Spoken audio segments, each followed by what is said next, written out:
Praise the lord. ఈ దిన దేవుని వాగ్దానము.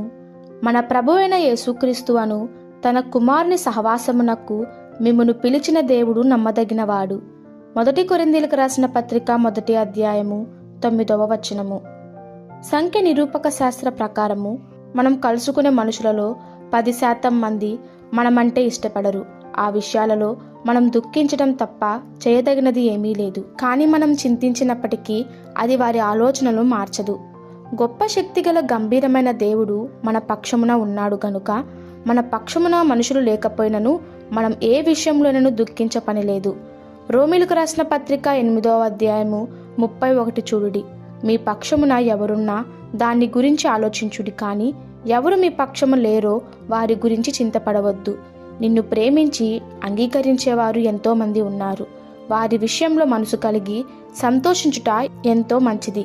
మనకు కలిగిన విషయమై సంతోషించి దాని విషయమై ధ్యానము కలిగి ఉండుట అలవాటు చేసుకోవలను.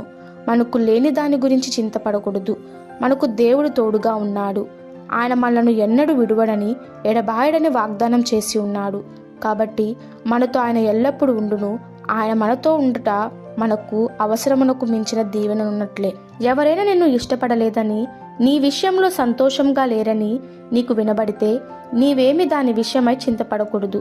యేసుక్రీస్తు నీ యొక్క అతిశ్రేష్టమైన స్నేహితుడు గనుక ఆయన పైనే నీ దృష్టి కేంద్రీకరించుకో.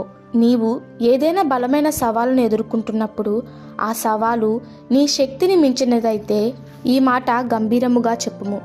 దేవుడు నా పక్షమునున్నాడు, ఆయన నా పక్షమునున్నాడు గనుక జీవితములో దేనిని చేయుటకు అవసరమైనదో దాన్ని నేను చేయగలను.